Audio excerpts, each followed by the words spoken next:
Salut à toutes, salut à tous. On se retrouve pour notre nouvelle émission Allez Geekess. Donc nous sommes à la 5e émission. Nous sommes toujours l'association Gamers Voice en partenariat avec Radio Arc-en-Ciel. Et aujourd'hui, pour notre 5e émission, nous allons parler e-sport. Qu'est-ce que l'e-sport et comment ça se pratique? Alors aujourd'hui, j'ai 3 personnes qui m'accompagnent. Nous avons Mike, Philippe et Flo, avec qui nous allons passer donc cette petite heure pour parler d'e-sport. Alors avant qu'on commence et qu'on rentre dans les détails, je vais juste faire la petite page de pub pour l'association Gamers Voice. Comme je vous l'avais déjà dit la fois dernière, nous serons le 14 avril à Schiltigheim à la cabane pour le festival du jeu vidéo de Schiltigheim et nous serons le 16 avril samedi à Mudig pour les Jeux du Rang, donc une journée jeux de rôle, jeux vidéo, Cluedo. Voilà, donc n'hésitez pas à regarder aussi Gamers Voice sur Facebook, vous pourrez retrouver toutes les informations. Et donc nous sommes aujourd'hui dans notre émission Allez Geekess pour parler d'e-sport. Je suis avec Mike, Philippe et Flo. Alors avant qu'on rentre dans le détail, moi je propose évidemment à nos invités de se présenter. Alors Mike, en 2-3 minutes, qui es-tu? Alors bonsoir Lionel, merci pour l'invitation. Alors moi c'est Mike aka DadGeek, donc dans l'e-sport, sur les jeux vidéo on m'appelle comme ça. Donc je suis directeur e-sport chez ECS. Donc en quoi ça consiste? C'est de gérer toutes les sections e-sport qu'on puisse avoir. Donc les demandes, les besoins et tout ce qu'il faut pour les joueurs. Super, merci à toi. Et toi Philippe, bon, on commence un petit peu à te connaître, mais qui es-tu? Alors pour ceux qui ne me connaîtraient pas encore, donc je suis Philippe Piorot. Dans la vie de tous les jours, je suis professeur des écoles dans une école maternelle. Et à côté, je suis animateur. Je fais justement partie de l'association Gamers Voice. Je m'occupe des jeux de société et des jeux grandeur nature. Donc, il se peut que j'anime quelque chose au jeu du rang à Mutic. Je suis également écrivain en herbe et donc je viens ici donc dans cette fabuleuse émission Allez Geekess pour faire une chronique littéraire sur les livres de fantasy que je prends plaisir à analyser et à vous recommander. Merci à toi Philippe. Et toi Flo, alors qui es-tu? Bonsoir, alors moi du coup c'est Florian et je suis actuellement en service civique à Radio Arc-en-Ciel. Je fais des émissions sur les jeux vidéo, j'aime beaucoup les jeux vidéo et j'aime un petit peu l'e-sport et je suis ravi de pouvoir être là ce soir parce que je vais pouvoir en apprendre un peu plus du coup.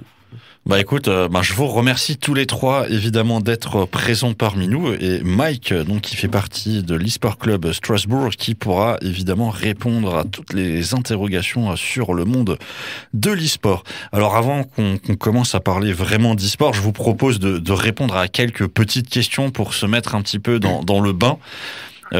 J'espère que des gens parmi vous auront les réponses, mais normalement il y a quand même des trucs qui sont un petit peu connus. Alors, d'après vous, en quelle année a eu lieu la toute première compétition homologuée e-sport? Alors c'était pas encore de l'e-sport, mais c'était la première compétition, on va dire, qui pourrait être qualifiée d'e-sport.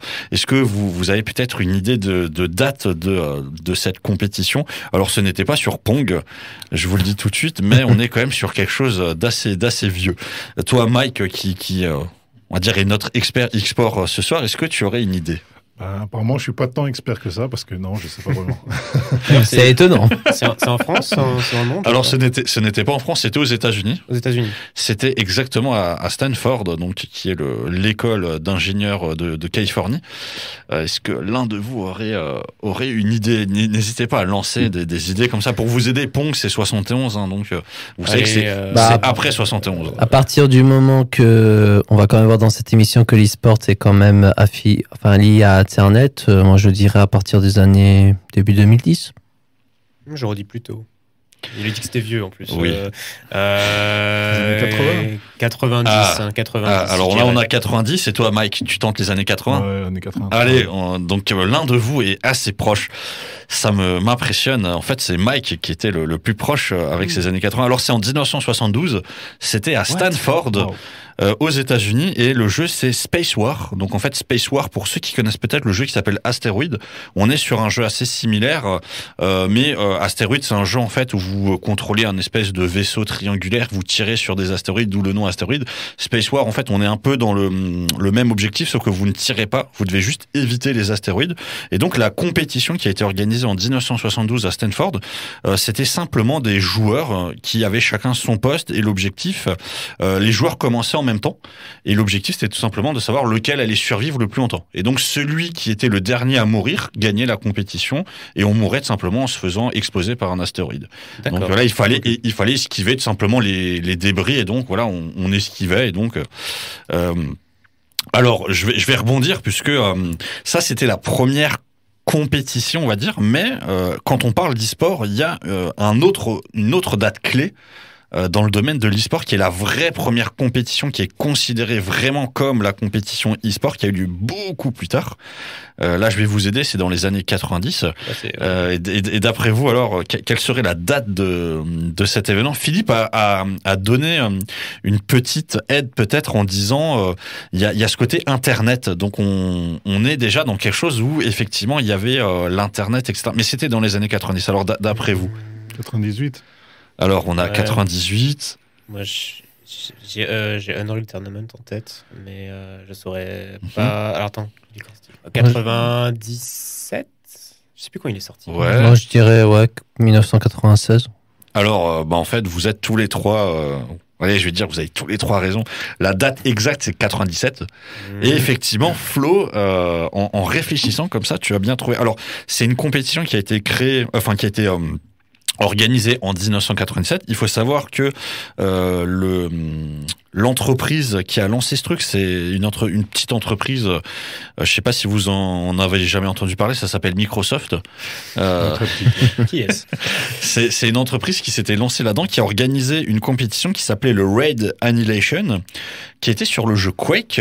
Ah oui, pas Et donc voilà, on a la toute première vraie compétition, hein, donc avec Microsoft qui est derrière. Et alors, il faut savoir que quand on fait une compétition d'e-sport, mais on en reparlera avec Mike, hein, qui nous partagera un petit peu son expérience, on a ce qu'on appelle le prize pool, donc en fait qui est tout simplement la dotation offerte aux participants et aux gagnants.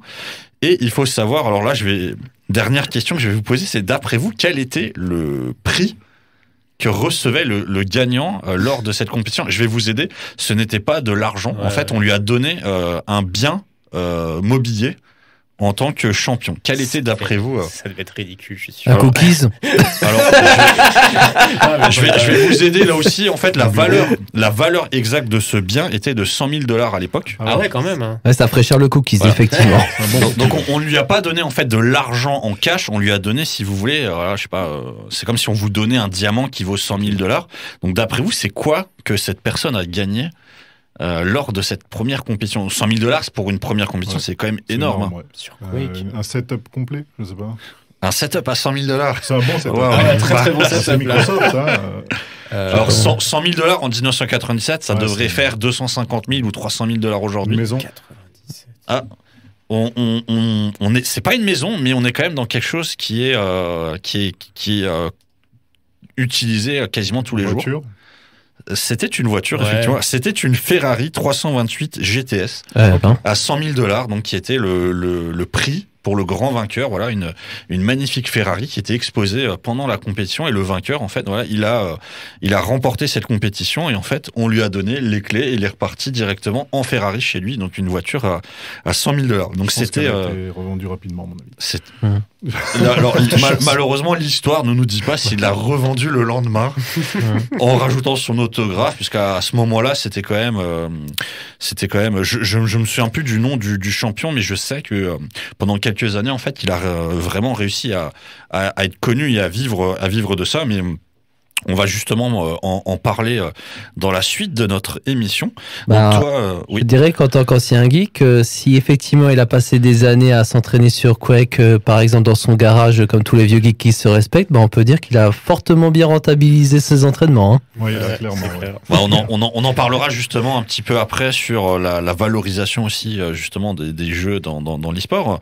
Mais là, on parle d'e-sport, et je sais que parmi ceux qui nous écoutent, voilà, l'e-sport, ça reste, ça ressemble à sport, et on a mis un E devant. Et donc, moi, je sais que souvent, quand avec Gamers Voice, on fait des animations, si ça arrive de parler d'e-sport, les gens ils comprennent pas forcément tout de suite ce que c'est, ou alors des fois on nous dit l'e-sport c'est un sport.